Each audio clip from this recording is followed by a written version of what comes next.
Good afternoon, everyone. It is 2 o'clock. It is now time to call the regular scheduled Budget and Finance Committee meeting to order for the city of Franklin.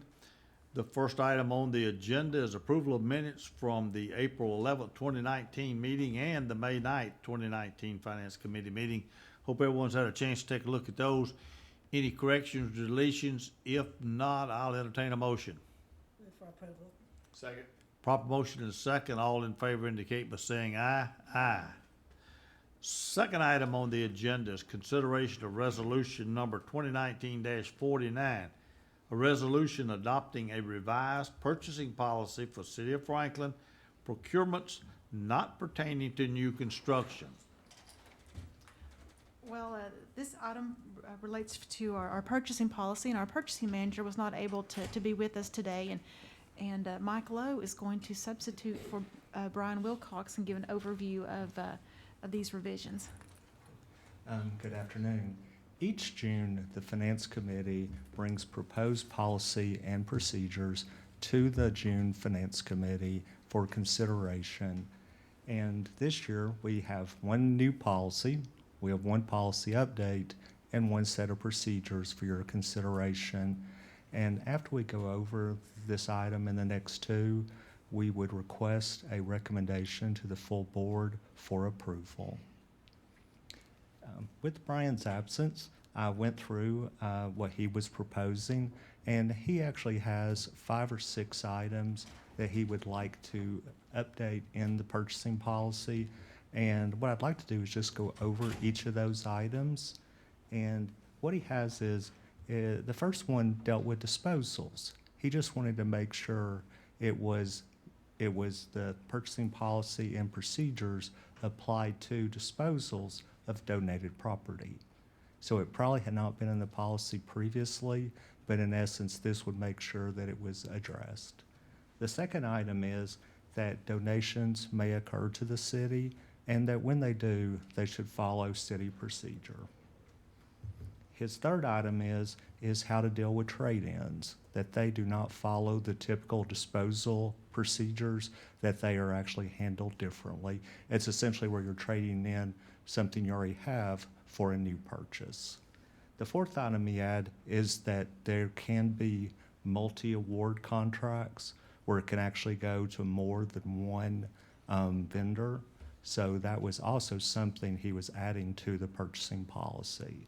And the fifth item that he has itemized is that on travel expenses, there can be sales tax on those transactions. And also, if you see the red line version that he also had some minor just language cleanups. In essence, where like it may not have had a plural, he made sure the language read as a plural.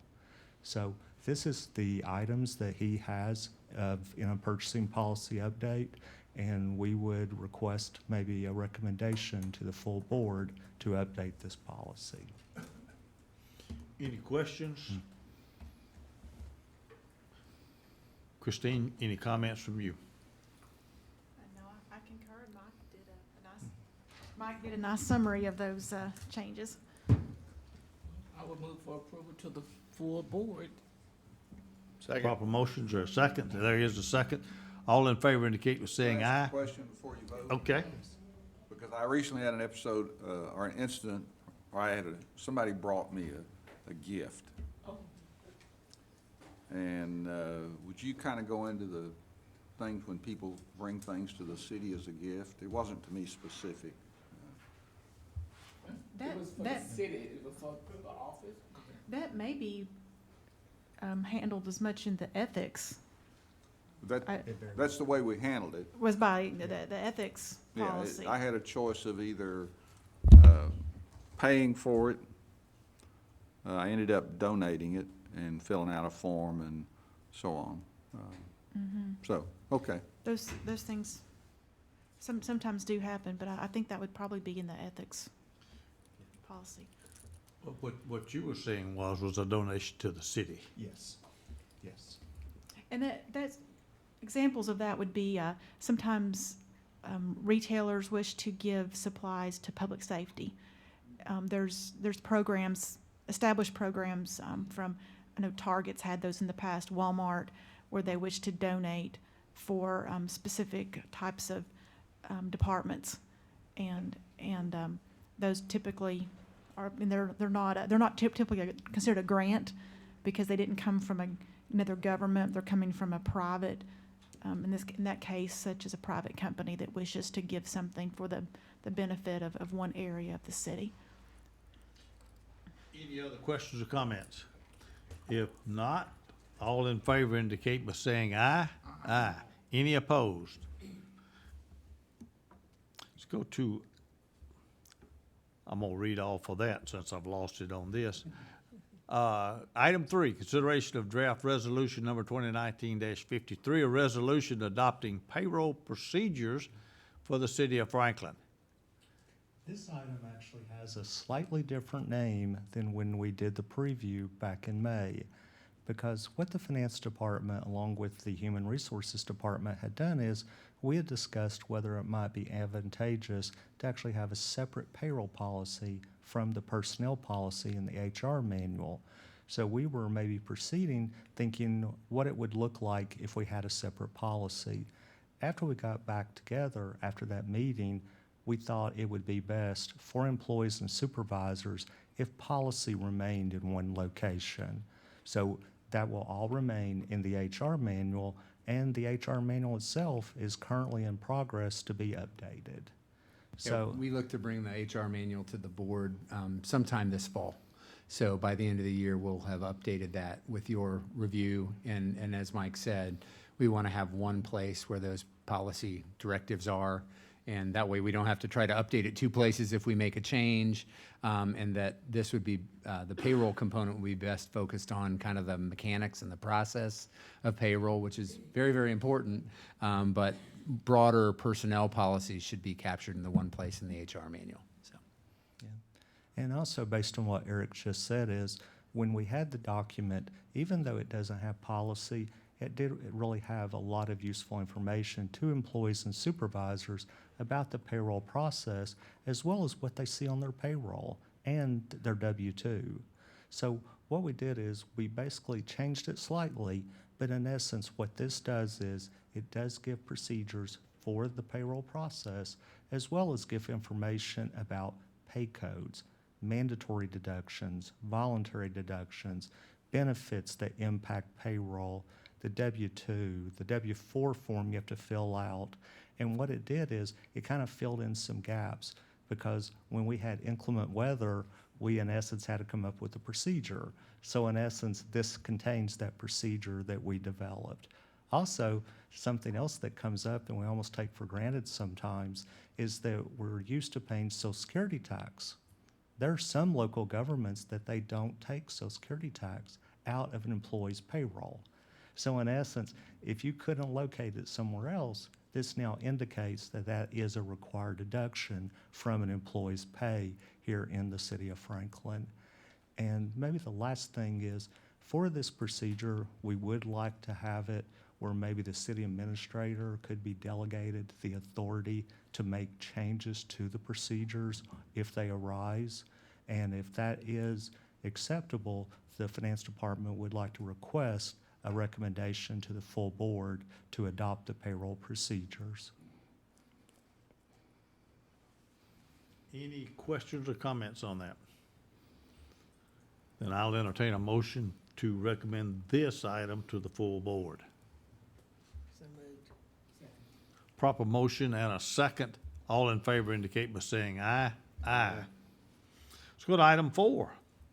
Consideration of draft resolution number 2019-59, a resolution adopting a capital assets policy for the city of Franklin.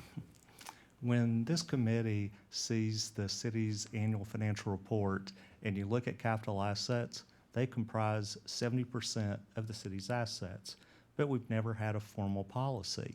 So everything that we've done has pretty much been on an informal basis. So what we did is we thought this would be a policy that in essence could help not only finance, but help departments in tracking capital assets from acquisition to disposal, as well as our financial reporting. And then there is a goal that we would like to have come out of this policy. Once we have formal guidance, we would like to actually be able to start moving capital asset records out of spreadsheets and get them into a capital asset system. So it's kind of one of those, once we had guidance that everyone had in writing, we felt it could have that and be able to help us to migrate that information into a system away from spreadsheets. And as we covered in the preview last month, what this policy does, it defines what a capital asset is. It defines what is not a capital asset. It includes that it's not only items we own, but items we have rights to. And also, even if you spend an amount over a threshold, if it isn't for 3 years or more, in essence, it doesn't qualify. So in essence, there are various things that make a capital asset. But once you have a capital asset, then in essence, that needs to be tracked from the beginning all the way through its disposal.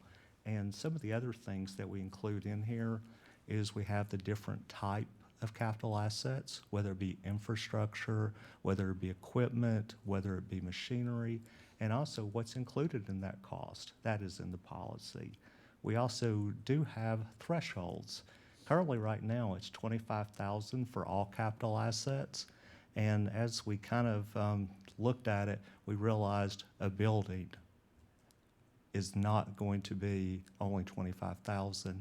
So in the policy, we include a threshold of $100,000, as well as infrastructure is at $100,000. One thing we did do that we wanted to make sure we did have that information for land.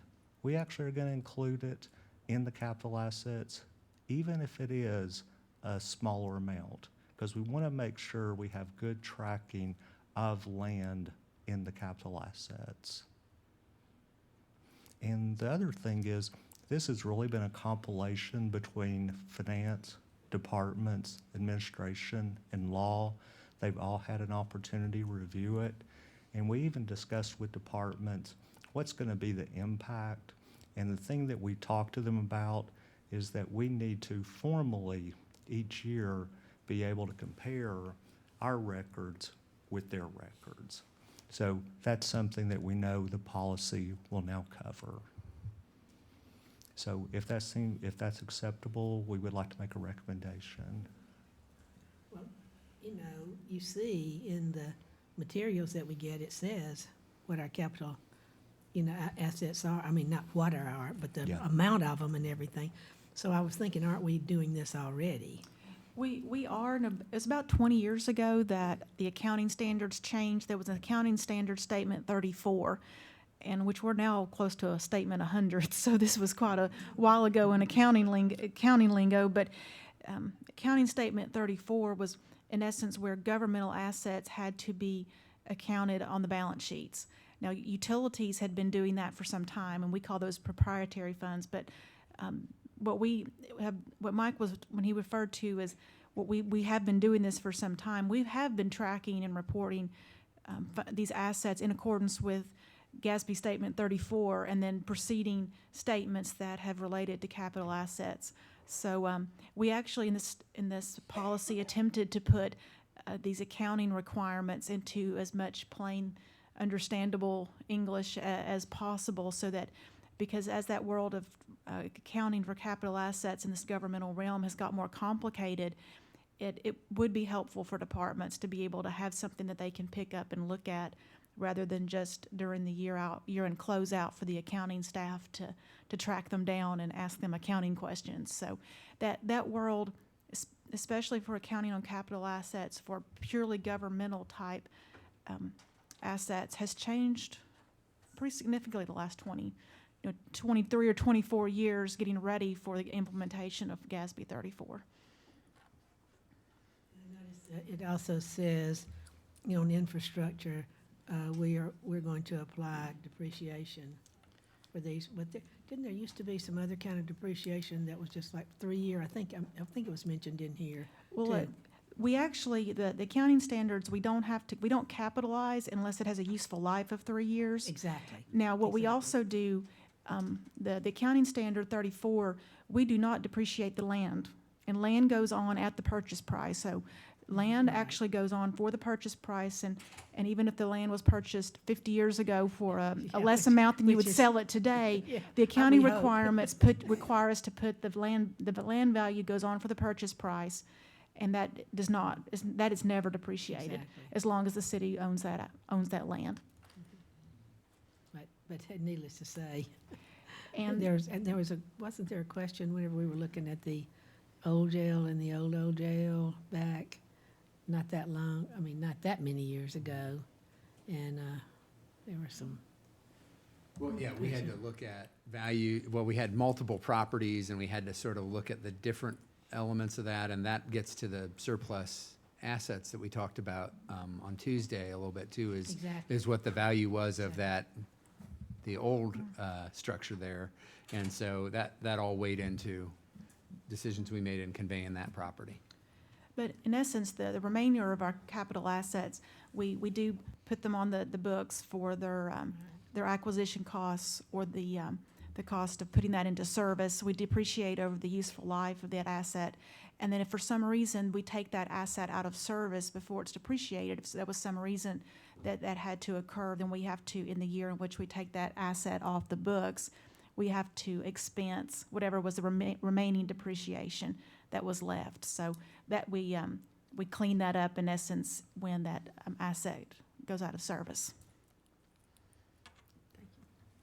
And I'm assuming now that we've kind of got this policy, like Ann said, we can kind of see the big total, but now it might even enhance just the transparency to all the citizens of what all these different assets might be valued at, Well, a little bit, or? I'll give my commentary is that the financial reporting requirements that we're under are very difficult for non-accountants to understand. So what you see in our financial statements, and for this example of fixed assets, it's difficult to do a lot of analysis because of the format in which we are required to report it.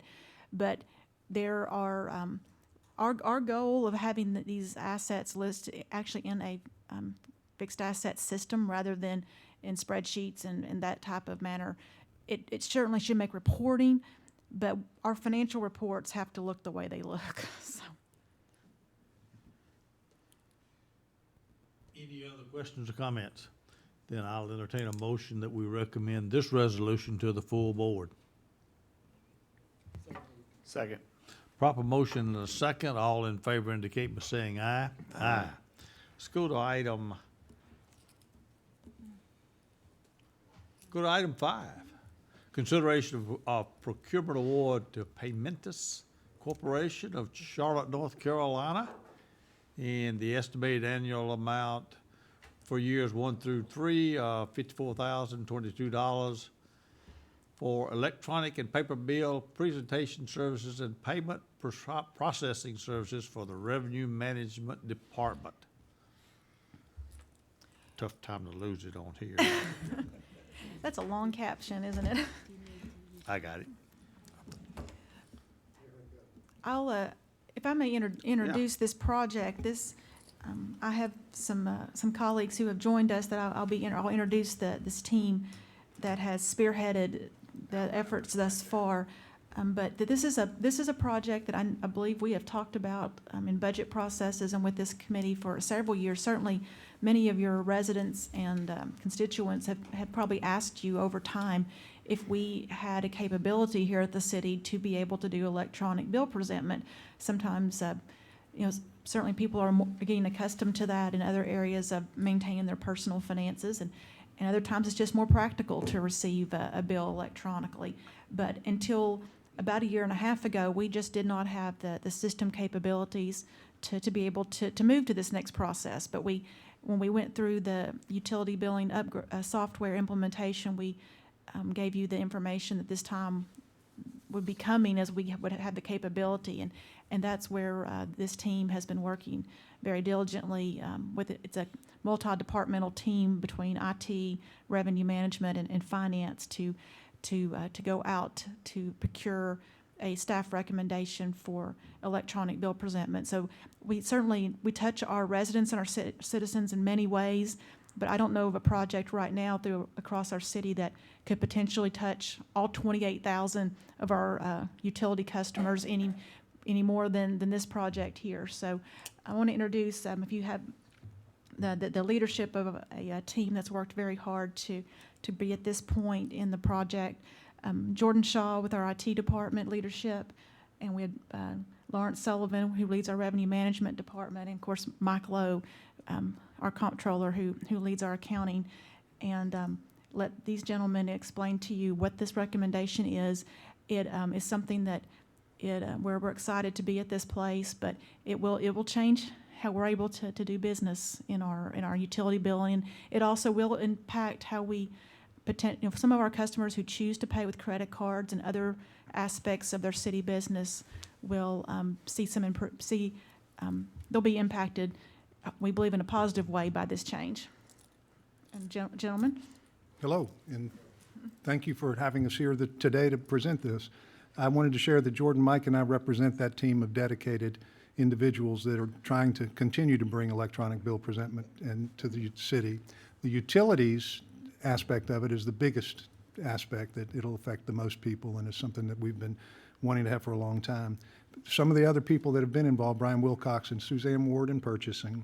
From IT, Ryan Tate, the assistant director, has been instrumental. From finance, Katie Hilty's back over my right shoulder.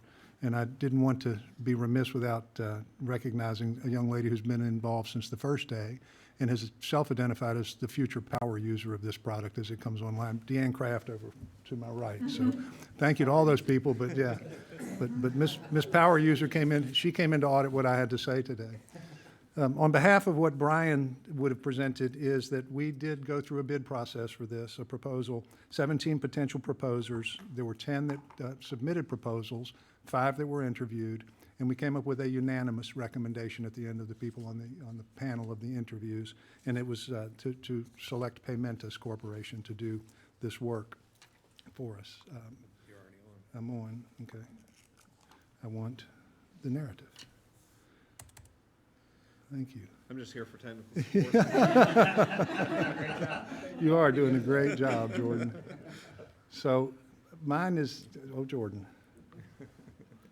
I'm a very visual person, so I wanted to share with you that this is a customer communication self-service portal. They'll be able to access our billing system and see their own account, register with us, see their bills, see their history, and communicate with us how they want us to bill them and how they want to make their payments. There's a paperless, thank you, Jordan, I see it. How about I go to there? Go to full, that one right there. Thank you, Jordan. And then that one. Thank you, Jordan.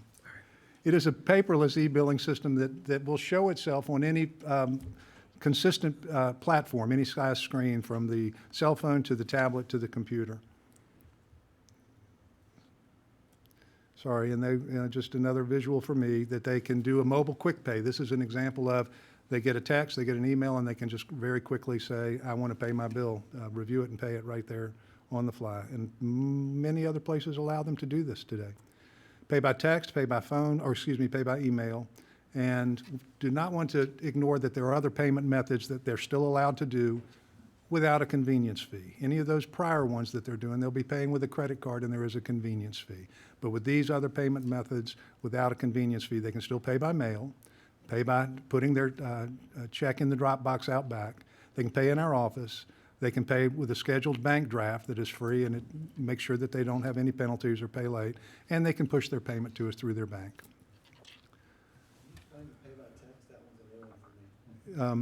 We can send their bill to them any way that they choose to receive it. We can send paper, we can send by text, we can send by email. And when they get the text, it's going to tell them, you have a bill waiting. Here's the amount.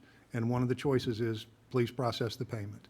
There's a way to set it up and do it as a one-time payment as well. But Yeah, they so can- there will be a prior registration process that they'll register their bank account with us, and then they'll just text the amount. Authorizing the payment Correct. through what they've already set up. Yes.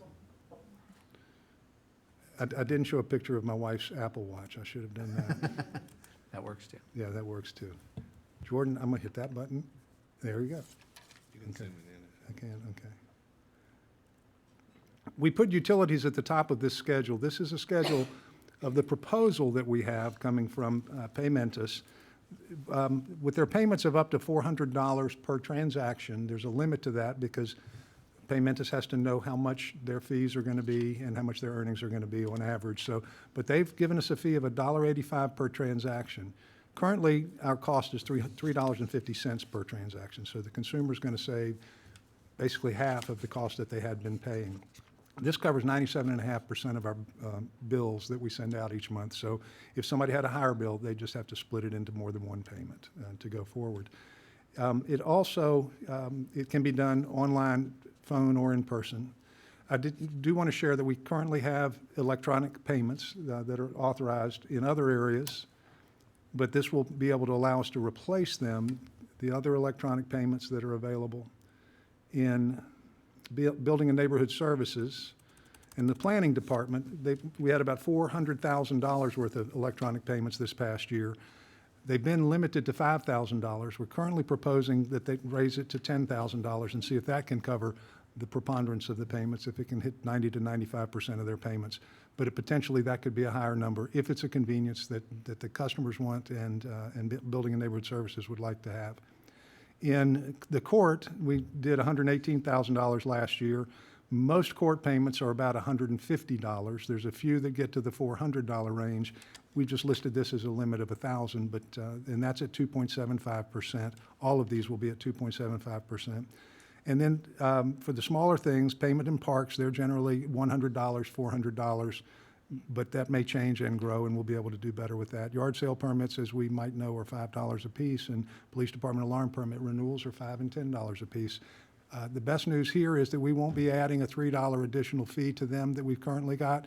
It's limited to a $1 minimum. So we're reducing the yard sale permit charge from $8 to $6. It's still, there's a convenience fee on that. And sanitation does not today, here's the bottom of the schedule, sanitation today does not accept payments, but with the expectation that people will pay by check now, they may be able to pay by credit card in the future, and or to help them process some larger payments that the corporate users have for. And that's at the transfer station? That's at the transfer Our station. residential sanitation customers will be able to pay Thank through you. the normal bill? Yes, sir. And I had one little last slide because we talked in Brian's letter that you have, it talked about the cost of this, and there is a cost to the service, but it's replacing our current fulfillment providers. We'll have a new printer and mailer for us. It's a company that's going to be in Houston, Texas, that will get things here within a day of what we get today. And they also are available online, so we think that's an okay trade-off. But the cost there is comparable to what we've been paying, so it's an offset within the current budget. And if we had, here it shows our current budget, 2020, the paper envelopes and printing would be $55,000 and the postage $185,000. If we continue with a paperless conversion, our savings would be $11,000 in savings of paper envelopes and printing, and we'd save $37,000 in postage. So it brings us a replacement provider, same costs as we had before, beneficial to the consumer. Prices are lower, costs are better for the customer, and we will very quickly recognize some savings in fulfillment in the 50,000 plus range. And that 50,000 assumes only a conversion of 20% of our existing customers. That's correct. To this system. I would expect we're going to do better than that. I mean, I think a lot of our citizens are already using this type of service with lots of other services and credit cards and other things they do. So I think that's a pretty conservative estimate. So that number would only go up the better we do with conversion. Yes, sir. And something that we as staff, as we reviewed, were very careful, was we certainly wanted, it's a voluntary program. If someone still likes to get a paper bill, they're still going to get a paper bill. They have to opt in if they want to now receive an electronic bill presentment. And even opting into electronic bill presentment does not require the customer to use a credit card. As Lawrence was going through the list of other payment methods which do not have any fees, we still have those options available, and they'll just have that customer who would like to receive the electronic bill then can still turn around and participate with they can pay with their bank draft, which does not have a fee, use our Dropbox, whatever is most convenient for the customer. So we really wanted to make this it's a voluntary program, and over time, that the initial opt-in rates should increase. What amount of cash payers, because I see a lot of cash payers coming to the window to pay their bills in cash. I'm not sure if that's because they don't have a bank account or they choose not to, because, you know, I think we will have people who may be a little slow to come to, and that maybe that smaller percentage. Do you have It an is a idea? small percentage. It's under 10%. The last time it was probably about 6%. And a lot of it is people who enjoy coming to City Hall and Walk being around part of it. looking. It's the same ones every month that come and visit. But even more significantly, it's people that are coming right in at the last minute. Yeah. They're the ones that'll walk it in And here then rather than put it in the we'll still be mail. able to take that? Yes, ma'am. Yes. Yes, ma'am. All right, thank you. Can I use an example Please. that might be personal? If I did a bank draft now, but I still get a paper copy. Yes, sir. Is there a reason for me to get that paper copy? No, sir. You'll be able to opt out now. Could you be able to opt Yeah, out? yeah. So I'm opting out. I'm doing paperless now anyway. Correct. Well, I'm sorry, not doing paperless, but I'm doing a bank draft. Right. So I can opt out altogether on the paper and the postage printing side over here. Correct. Now, would you send that to an email? Would you send a copy then to the email address? That's all customizable by you. So you can get the text message, you can get emails, you can just log into the portal, get all of the features and not pay us a dime to have all of those features if you still continued with that bank draft. And when you log back into the portal, you would get that kind of a graph that you can see on this screen internally here. You'd get that you'd be able to see your past 12 months. You'd be able to see Okay. a replica bill for your past 12 months, 13 probably months. So you can opt out. Just for anybody else's comfort, you can opt for an electronic bill and a paper bill. You could opt for both. That's part of why we didn't project more than 20%. We were saying at least 30% adoption, but some of those people may get both for a while. But we'll be able to educate them, we'll be able to communicate with them better once they're registered, have access to each other, and share information much better, so. I just was thinking about this when we were talking about all of it. What if the person who is getting the email is not the one who needs to get it? Do you see what I'm trying to say? That, I mean, you know, right now, in my household, there's one person who gets all the information about all of the things, but once upon a time, many years ago, we would trade out, you know, for a long time. He would pay all the bills, and then I did it for a long time, but thankfully, that was a long time ago. That's so ancient. I know. But what I'm trying to say is, though, it would be harder now because the one person, it would go to their email, it would do all this thing. Well, So- Yeah. I guess just from the non-technical, and I want Jordan Yeah. to talk to technicalities, that's also why we looked at this as a voluntary program, because we realized that we may not have the best emails or the most current emails for all of our Oh, good customers on point. file. Good point. If someone came on our system 7 or 8 years ago and they gave us, you know, an email that they don't know, maybe they don't work at that employer anymore, or something happened, then that's why this is voluntary, because we'll be asking for how do we communicate with you? You'll give your current email account. We'll do our best to get your current phone number, make sure we have all the most current contact information for you as the customer, because you even, I'm sure, you know, we've talked before about how we communicate with customers who are on cutoff lists. We use the best phone number that we have on file for you, but if you don't have a landline anymore and that the only phone number we have is one that you gave us 30 years ago, we may not have your current phone number, and we do send out phone reminders if you're on a cutoff list to let you know that you're on a cutoff list. So we're going to use this as an opportunity to these people who are interested to get the most current contact information for them and how you want us to communicate with you on this electronic bill presentment. And Yeah, to add the technical component to that, so there is a registration process when they first start. And one of the main reasons we went with this vendor as opposed to some of the others is we'll do what's called a bi-directional integration so that we can push data to them and pull data from them. So if a customer goes online into this portal and updates their email address, phone number, that'll push into our billing system. Vice versa, if we update it in the office, it'll push into this system so that we're able to pass that data back and forth and keep it up to date. I'm sure there's a lot of 794 and 791 numbers that don't exist anymore. Can they put more than one? They can, absolutely, yes. You could put multiple You can't emails. have multiples, absolutely.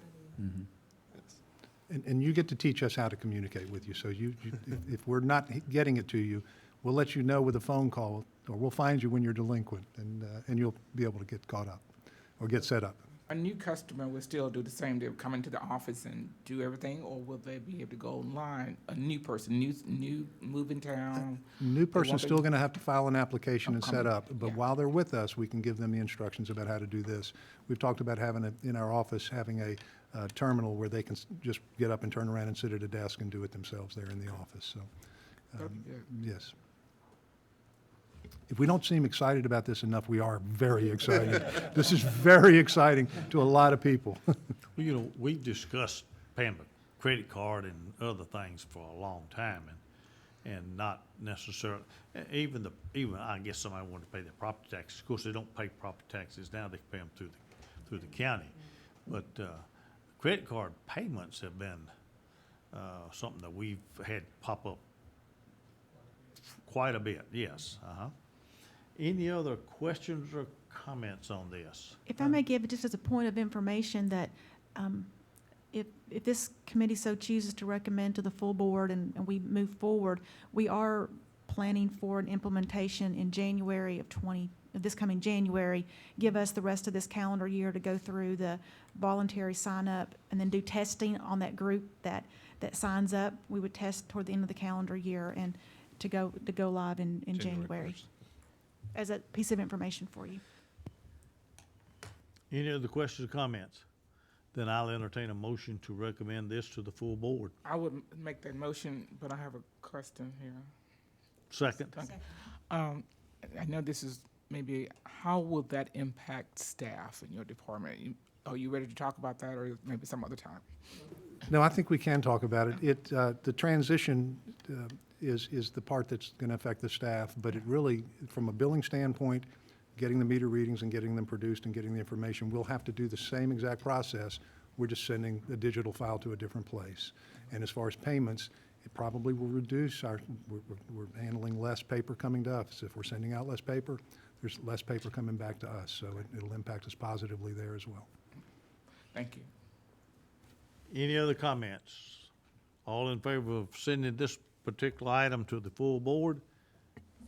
Indicate by saying aye. Aye. Any opposed? Thank you. Great, good presentation and a good positive, procedure to go with the city, because I think we just see that everywhere. I mean, I don't use it a lot. You know, I do well to get mine paid the way I get them paid. That's why you have a bank draft. But, thank you. All right, item 6, financial report. Mike? For most reports that we do for the committee, we focus on revenue. And what we thought we might do with the third quarter report is actually, if you look at the general fund and you look at the differences between this year and last year, we thought it would be helpful to look at accomplishments. You know, how have we used that revenue? And if you look at the general fund, you'll notice that salaries and wages are higher than last year. And what we usually say internally is there's a story behind the numbers. And what this did is, in the current year, it's still within budget, but what it also does is it shows you that we've done full implementation of the 2018 compensation plan. So that is the driver of why that number is higher this year. The second number that also was higher is if you look at benefits. And what's occurring there is that this budget has been able to absorb $1 million more in health and dental claims. So even though last year helped contribute to the surplus that we had last year, we've actually had $1 million more in claims for this year. So that explains why that number is higher. And I would give the commentary from our HR department that last year we had, we experienced a year of favorable low claim expense for healthcare. And being self-insured, we will have good years and we'll have years that we have more expense, depends on the individual claims. So this year may be more of a typical experience for claims than we saw last year.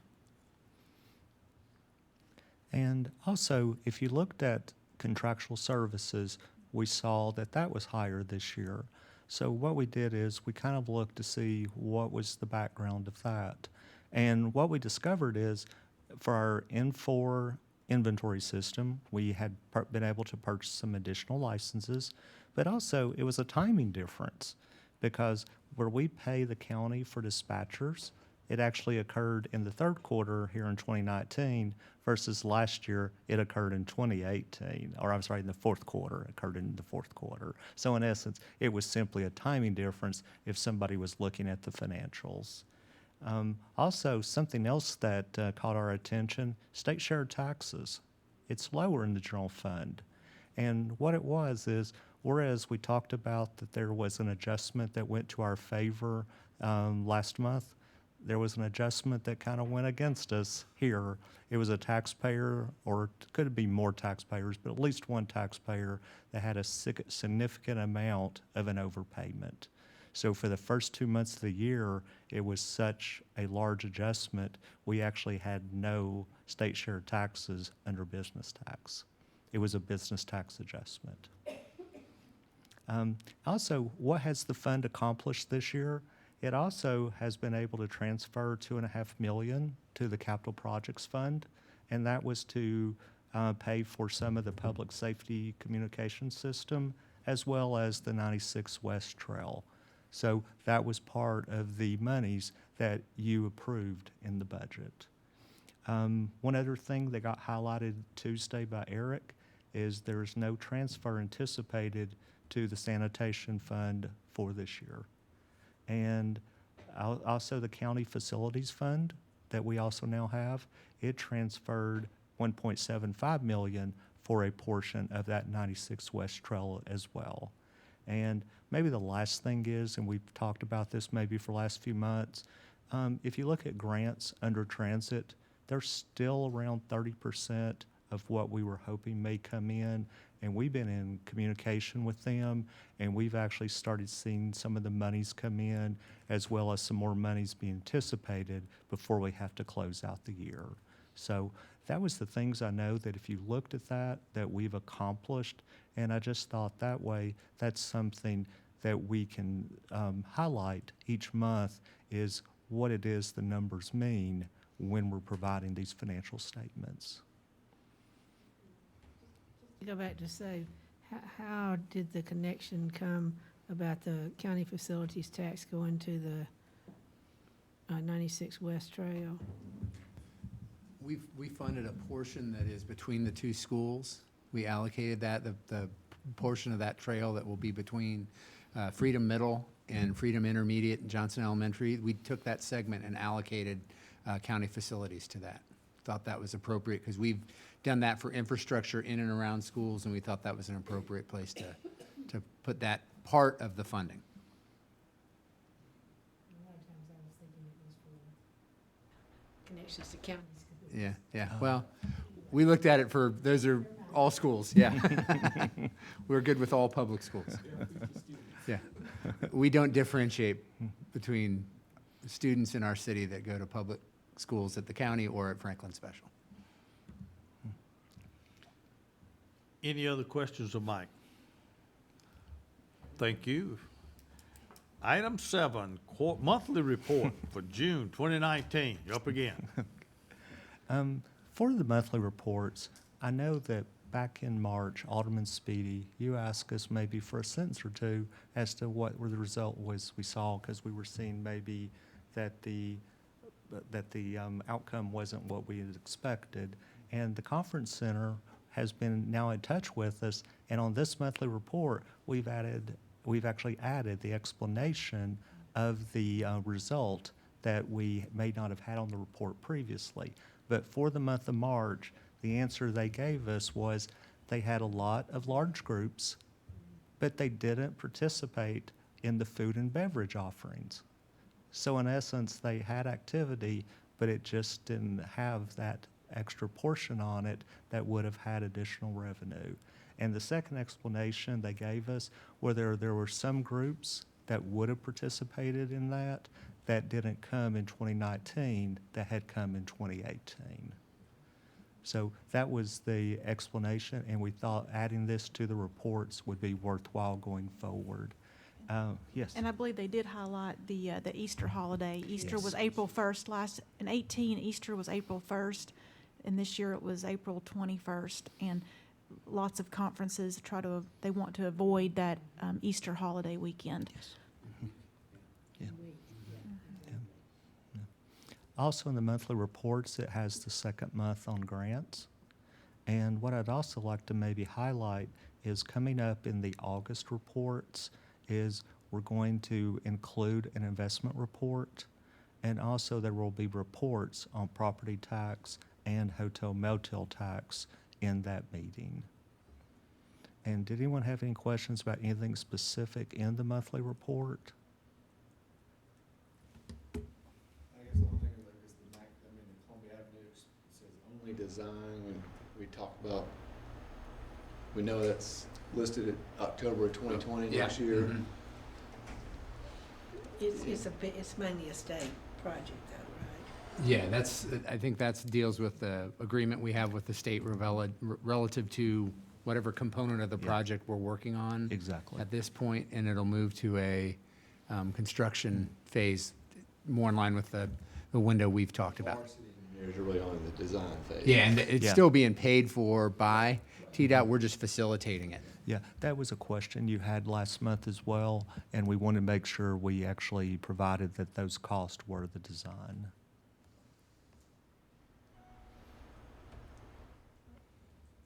It also would be interesting, we're really getting, because we meet so early in the month, we're really not getting the reports that normally come in, June, because they probably don't come until maybe the 15th or later or something like that. And it's almost like we're, a month behind even on that. Because some of them do come in earlier, right? I mean, have we gotten the sales tax? We get sales tax around the 20th, Okay. but it's certainly There's some other things. that there's come other in things earlier. that we Yeah. may have. And over the years, that sales tax report has gradually pushed deeper and deeper into the Oh, month. that's It interesting. used to be the 10th, we could count on Let's it. see. It's not the t- Clockwork on the 10th or even a little before, and now it's the 20th, If- maybe. If we see it on the 17th or so, we feel like we saw it early. Yeah. Building permit. It seemed like a big drop. 2019 year-to-date is less than 2018, about 37.3%. So we're just not,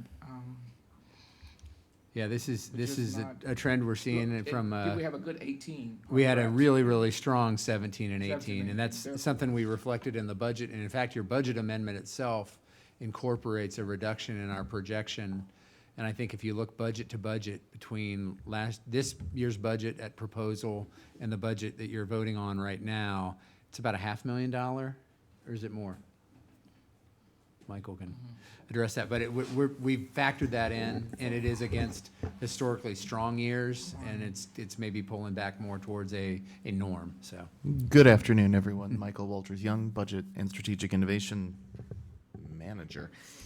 They're hot mics today. $550,000 is what we lowered via the budget amendment. We did the same thing in the FY 2020 budget. Again, this was a normalization. We balanced that by recognizing more in local sales tax, as well as recognizing more in interest earnings. So it is a zero-sum game that the general fund must be from a budgeting standpoint. But, we're coming off record years for building permits as well as for our development service funds. So the fact that some of them would be less is not surprising, but we wanted to try to hedge our bets moving forward by lowering those. I think it's good that amounts. we're normalizing because we don't need to, yeah. Well, I guess the question is, I guess we know what the building permits and everything are for the city because they would have finished them up by the end of the month. We have a So- pretty good handle on that. Okay, so in other words, are we, and they are current as opposed to the sales tax, which Mhm. is 2 months later. Right. So is any comment or notice about what has happened with, say, building permits last month? Yeah, I don't have a specific number for you, but I think it's consistent with what we've seen all year. And that is, for whatever reason, May tends to be a little lower than the earlier spring months. I don't know why that is, but when you look historically, it seems to be a little bit lower when we allocate that, but I think it's been pretty consistent with what we've seen the previous 10 months of the year. And that's all permits, that's new buildings, that's renovations and everything, anything permitted. Correct. Okay. Well, it is interesting. I mean, 2018 was the first year it went above the 2008 number after a Mhm. massive drop for about Right. 5 years, yeah. Mm-hmm. Keep in mind, of course, we also retooled how we were charging building permits. So we consolidated several methods of what we were charging into a different rate. You know, as we've walked you through with the revenue model, we've walked you through with budgeting, we work very closely with BNS to try to determine, and Lynn Osland does a fantastic job keeping track and forecasting everything that's almost done in the pipeline, somewhat in the pipeline, potentially in the pipeline, and there's a lot. I mean, we always hedge our bets, and this year in particular, looking forward into 2020, you know, if everything comes in, which it won't, but if it does come in 2020, 2021, there's some sizable numbers that you're going to be seeing in these reports. But we use the magic 8 ball as best we can and try to be as conservative as possible with our forecasting. So. It's when you look at things approved, that sure doesn't mean they're coming in. Right, yeah. That's correct. The amount and the timing is always Right. a mystery. So that's why they're discounted Exactly. 75% from what you could project on some of these categories. So we try to be pretty conservative. Any other questions or comments from the committee? Gentlemen, ladies, thank you. May I, Yes. before we adjourn, if I may give a preview to this committee of what staff is working on, if we do plan that will keep with the calendar to have a July month off from this committee, but we do we can preview for you what have plans for August and September, just so you know that we're thinking about you while we don't see you during part of July. For our next meeting is scheduled for August 8th, and what we're planning as for that meeting is as you recall, back in December, we gave a presentation and we discussed a bond issue that was issued back through the Public Building Authority in 2007, I believe, that we have a mandatory tender date in December of 2019. And we are going to bring to you new numbers on that bond issue. There will have to be action of some type with that mandatory tender in December. So we'll be coming back, and we've started working on those calculations now, and we'll be back with this committee in August to have a staff recommendation and also give you an update of where the interest rates are in the market and how that impacts refinancing options for that bond issue that was issued through the PBA. And then a preview for the September meeting is we will have our annual investment update and a presentation to update you. We at the end of June, we'll have Mike and I were looking at this yesterday or the day before.